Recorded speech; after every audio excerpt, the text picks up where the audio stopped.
He was declared dead, mourned by millions, betrayed by the one woman he trusted most. But just when the world moved on, he came back with a secret, and a woman no one saw coming. Lies will be exposed. Love will be tested. And in the end, only one heart will be chosen. This is the Millionaire Who Arrive Winter Gala, after being declared dead.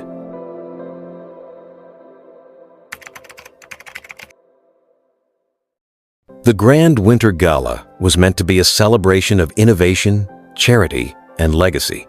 Instead, it had turned into a somber memorial.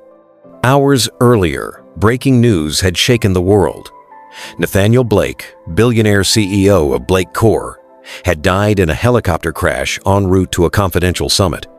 A moment of silence fell over the crowd, 1,000 diamonds shimmering under dim chandeliers as the soft weeping of mourners echoed through the ballroom. At the front, Claire Hartman stood pale and composed, her lips trembling as she held her eulogy in trembling hands. Just as she took a breath to speak, the heavy doors creaked open. All eyes turned. Gasps rippled like an earthquake through the room. Claire dropped her notes. There, in the doorway, stood Nathaniel. Alive, wearing a black tailored suit, his frame confident and untouched by flame or injury. But it wasn't just his return that stunned the room, it was the woman at his side. A beautiful black woman in an elegant but understated gown held his hand as though they'd known each other for years. Claire stepped forward in disbelief, her tears shifting from grief to confusion. "Nathaniel?" she choked. He looked at her, but not with love. "Don't touch me," he said sharply, his voice cold as marble. "You tried to kill me." The ballroom fell into stunned silence. Reporters surged forward. The murmurs turned into chaos. Phones were whipped out, camera flashes firing like bullets in a war zone of disbelief. Claire stood frozen, her mascara streaked down her face, her heart in freefall. "I don't understand," she whispered, taking a step toward him, hands trembling. "Nathaniel, what are you talking about?" Nathaniel reached into his suit pocket and pulled out a folded envelope, the kind used for secure communications in his company. His hands, steady and deliberate, peeled it open. "This," he announced, his voice echoing through the hall, "is proof that someone tried to kill me." And the authorization code came from her email account, pointing to Claire. Gasps, whispers. A few people looked away from Claire in shame or suspicion.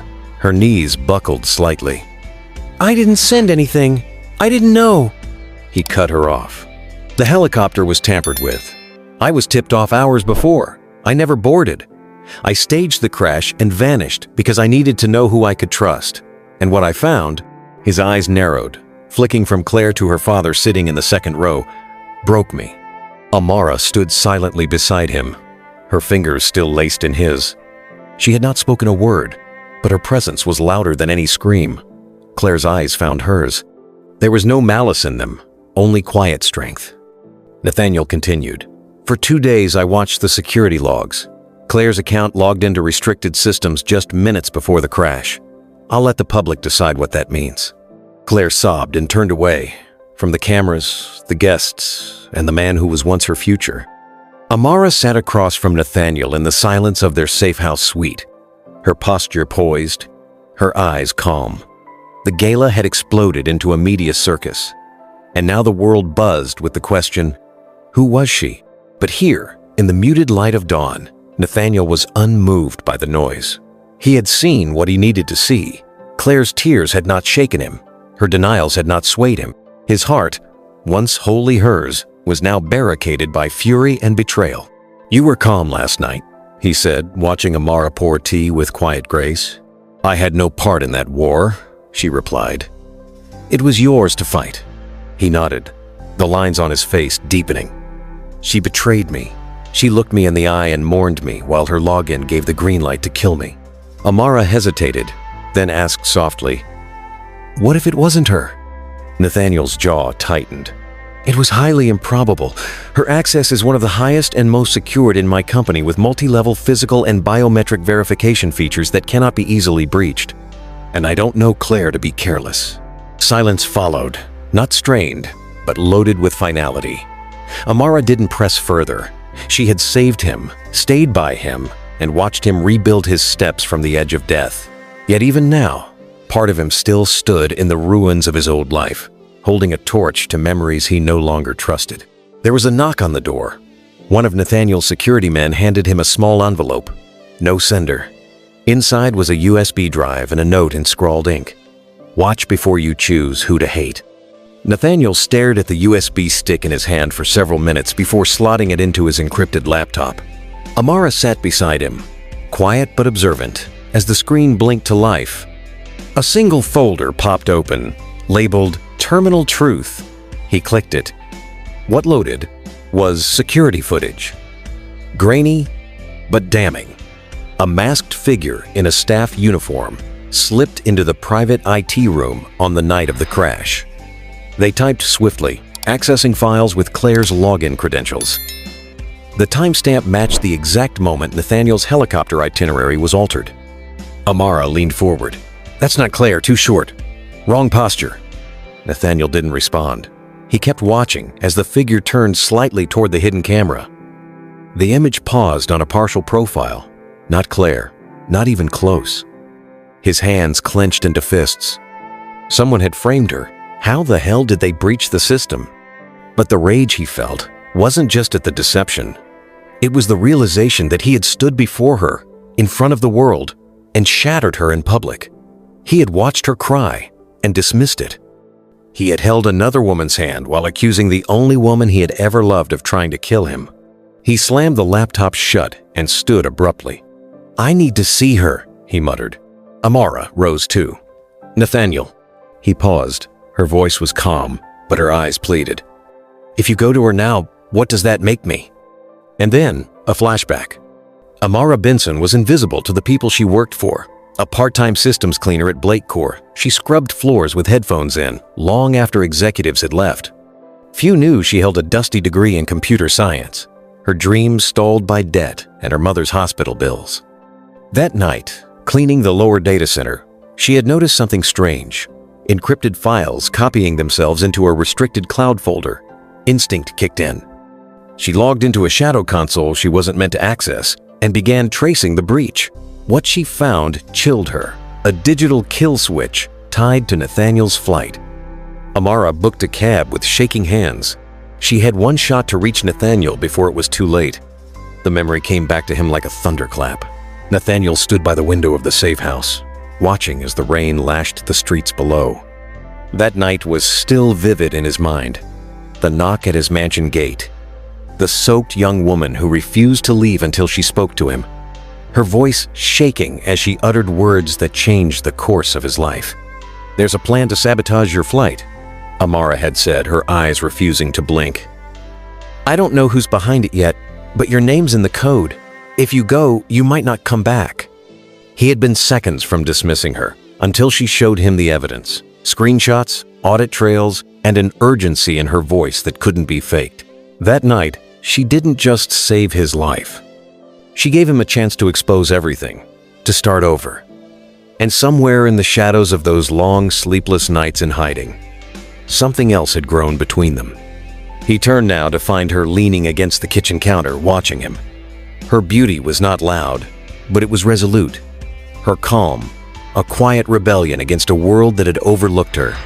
For a moment, he wanted to hold her, to say something tender, but his heart was torn. Claire was not guilty, and Amaara had never asked to compete.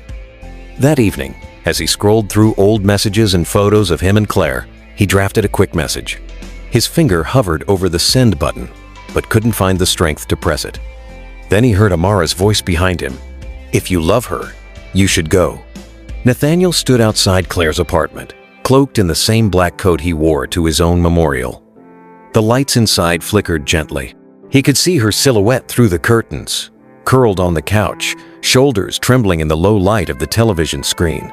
He raised his hand to knock. He didn't. Instead, he stood there, trembling, heart galloping with guilt. He remembered the sound of her voice when she screamed his name, the way her knees buckled when he accused her, the tears, and the part that haunted him most, he had wanted to believe she was guilty. It was easier than facing the weight of his own heartbreak. Back at the safe house, Amaara sat cross-legged on her bed, her laptop open, but she hadn't typed a word in hours. She stared at a folder of images, photos of her mother, of her childhood, and one single photo of Nathaniel. She closed it. When Nathaniel returned that night, she was still awake. "You didn't go in," she said softly. He shook his head.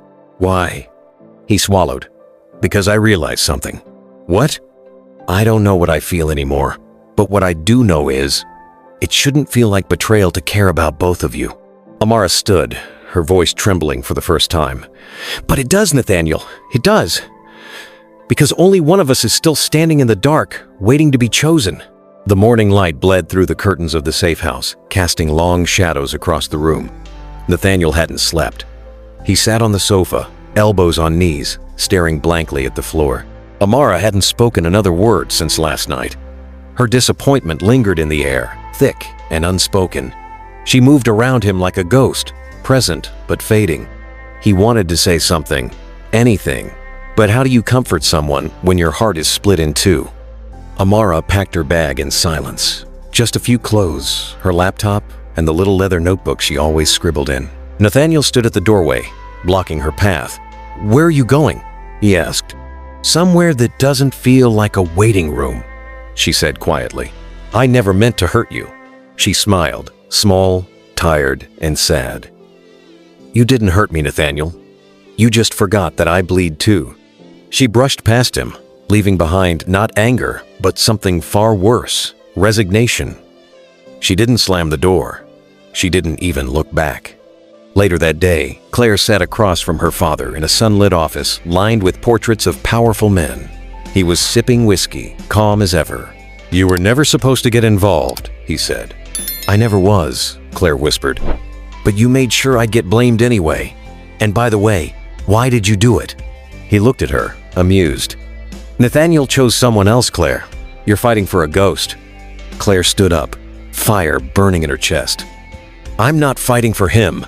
I'm fighting for me. And I'm going to take everything you tried to bury and drag it into the light." Claire walked into Blake Corps headquarters like a woman on a mission. The same halls where she once held Nathaniel's hand now echoed with whispers behind her back. But she didn't flinch. She was done being silent. She walked into the executive archives using an access code Nathaniel had given her years ago. Her hands trembled as she typed it in, part muscle memory, part defiance. Inside, she searched for over an hour before finding what she was looking for: emails, surveillance files, and server pings from the night of the crash. Some were corrupted, others carefully buried. And one, an audit trail, linked the authorization to her father's private IP address. She sat down, breathless. He had used her. Outside, Nathaniel watched Amaara's apartment from the safety of his car. He hadn't seen her in days. He told himself he was giving her space, but really he was just afraid of what he might feel if she opened the door, or worse, if she didn't. The door did open, eventually. Amaara stepped out. She looked radiant, not because of how she dressed, but because of how she carried herself now, unburdened, focused. She was leaving with her suitcase in hand, walking with purpose. Nathaniel started to get out of the car, but froze. She walked right past his vehicle. She hadn't seen him. Or maybe she had. At that same moment, Claire's phone buzzed with a single anonymous message. "If you're ready to come down, meet me at midnight." She stared at the screen, her reflection blurred in the glass, and whispered, "It's time." Nathaniel sat at his desk, staring at the letter in his hands. It was the kind of handwriting he hadn't seen in a while. Claire's. Somehow, it had made its way to the safe house. No security breach, no drama, just a white envelope placed gently on the table by one of his aides. He opened it slowly, expecting accusations. Instead, he found grace. Claire had written not with rage, but with raw honesty. She explained everything, how the whole situation had been manipulated, how she had confronted her father, and how she now held the proof that could bring his empire crashing down. But it wasn't just her strength that moved him, it was her pain. In one line, she wrote, "You believed a stranger over me, but I still wanted you to be safe." Those words sank into his chest like stones. Elsewhere, Amaara sat in a quiet cafe across from a journalist. She didn't name names. She didn't beg for sympathy. She simply spoke about the night she saved, a man who didn't even know her name. She spoke about ethics, about courage, about not needing to be chosen to be brave. The article would go viral by morning. Nathaniel watched it unfold in real time. His name was mentioned only once, buried in a caption beneath Amaara's photo. Anonymous cleaner turned hero. It wasn't love, it was humanity. He felt both seen and invisible. That night, Claire stood at a press podium, ready to expose her father publicly. But as the cameras turned on, she froze. A shadow stepped out from the wings. It was her father. And he smiled. Claire stood on the podium, the harsh press lights burning against her skin. Her father's sudden appearance had shattered her rhythm, but not her resolve. He leaned close, a smile playing on his lips, dangerous and practiced. "Don't do this," he whispered, just loud enough for her to hear. "You still have a future, if you walk away now." She looked at him. This man who had once kissed her forehead goodnight, who now stared at her like a chess piece out of place. "That's the difference between you and me," she said softly. "You think this is about the future, I think it's about the truth." And then she turned to the cameras. "I have something to say," she began, voice shaking but clear. "I was not just mourning the man I loved. I was being blamed for his death, and the person who framed me is my father." Gasps rippled across the crowd. Reporters stood, shoving microphones forward. Her father stepped back, his jaw tight, eyes blazing. Claire raised a trembling hand and held up a folder. "These are files linking Senator Hartman to unauthorized access logs, surveillance tampering, and attempted corporate assassination. I'm submitting them to federal authorities." Somewhere in the city, in a cafe, Nathaniel was watching the broadcast in stunned silence.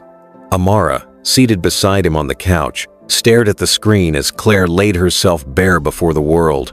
"She didn't just fight back," Amaara murmured. "She burned the whole illusion to the ground." Nathaniel turned to her slowly. "And you," his voice cracked, "you saved the man who didn't deserve it." Amaara looked at him, not with sadness, not with hope, just with truth. A while later, Claire stepped off the podium into flashing lights and froze. Nathaniel stood at the edge of the crowd, waiting. The flash of cameras dulled as Claire and Nathaniel stared at each other from across the chaos. For a moment, the crowd melted away. Reporters shouted his name. Flashes ignited. People pushed between them, but Nathaniel only had eyes for her. He took a slow step forward. Claire didn't move. Her expression, raw and unreadable, was carved with too many emotions to name. Fear, betrayal, pride, pain. He stopped just inches away. "I saw the broadcast," he said softly. "I wasn't doing it for you," she replied, her voice steel under silk. "I was doing it for the part of me you almost destroyed." Nathaniel swallowed hard. "I was wrong, Claire. I let pain speak louder than memory, than love, and for that, I will never forgive myself." For a moment, her face trembled, her hand curled at her side. She looked at him, long and hard, then stepped aside. "It's not forgiveness you need, Nathaniel. It's clarity. And when you find it, maybe you'll stop loving in halves." He stood there, watching her walk away, not with hatred, but with closure. Back at the cafe, Amaara scrolled through the headlines. Photos of Claire and Nathaniel flooded every feed. Her name was barely mentioned now, just a whisper behind the headlines. And that was fine. She had never needed applause. Still, when the door opened and Nathaniel entered, without security, without suit, without a mask, her breath caught. "I don't know what I am without the storm," he said. "But I want to find out with you." Amaara blinked back tears. "I'm not the one who needs to say yes. I'm the one you didn't choose until now." Claire sat alone in the quiet hotel room, the press conference still replaying in her head. Her phone buzzed endlessly, calls from journalists, friends, lawyers, but she didn't answer any of them. Her father had been taken into custody moments after she stepped off the stage. Everything had happened so fast, too fast, and now the silence was heavier than the storm. Then came a knock at her door. She hesitated, heart leaping. When she opened it, Nathaniel stood there. He looked like a man trying to hold himself together with threadbare dignity. "Claire," he said, barely above a whisper. She didn't speak. She stepped aside.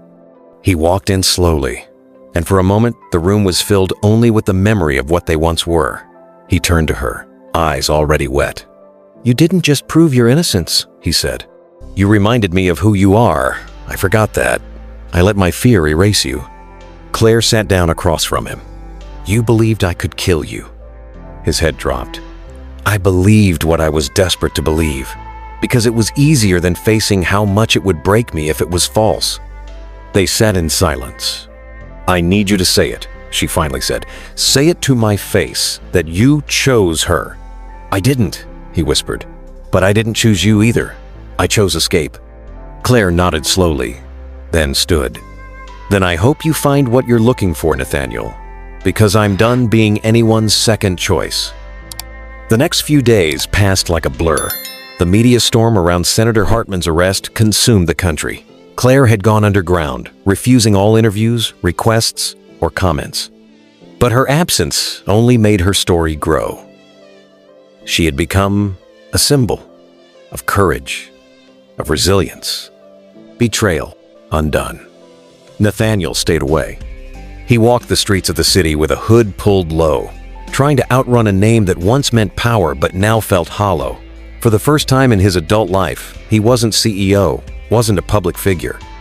He was just a man grappling with the wreckage he caused. He visited Amaara's old neighborhood and found the little community tech center where she now volunteered. It was small but warm, filled with children learning basic coding and typing. He stood outside, watching her laugh gently as she guided a young girl's hands across a dusty keyboard. When she finally saw him, her smile faded, but she didn't look away. Later, they sat across from each other in the back room. It smelled of old books and chalk dust. "I don't want to run anymore," Nathaniel said. "I never asked you to run," Amaara replied. "I asked you to see me, not as your savior, not as your rebound. Just see me." "I see you now." Amaara looked at him for a long time, then said quietly, "The problem is, I'm not sure I still want to be seen." That night, Claire stood on a beach far from the city, barefoot in the sand. She whispered into the wind, "I loved him, but I love me more." Behind her, a familiar voice replied, "Then maybe now, we can finally begin." Claire turned from the voice behind her, heart hammering. It was Ethan, Nathaniel's longtime friend and Blake Corps' former legal director. He looked winded, as if he'd run there straight from the city. "I've been looking for you," he said gently. "Nathaniel doesn't know I'm here." She crossed her arms, unsure whether to brace or breathe. "Why?" "Because he doesn't know what to say, and he's terrified it might already be too late." Claire looked away, her voice brittle. He was right. It's too late. Back in the city, Nathaniel held a small velvet box in his hands. Not fancy, not grand, just simple. Inside was a ring, one he had chosen not for flair, but for the quiet promise it held. But his hands wouldn't stop shaking. He had rehearsed a dozen versions of what he would say. To Claire, to Amaara. But nothing felt honest enough. Nothing felt like enough. Later, he stood in front of Amaara's apartment, the ring still tucked away in his coat. When she opened the door, her eyes softened, but her body didn't move to welcome him. "I came here thinking I'd propose," he confessed, "but I can't. Not like this. Not when there's still another woman out there wondering what she meant to me." Amaara nodded. "Then go tell her, and when you know where home really is, you'll know who's waiting." That night, Nathaniel sat alone on a park bench with the ring still in his pocket, uncertain if there was anyone left to give it to. Weeks passed. Nathaniel stayed out of the spotlight.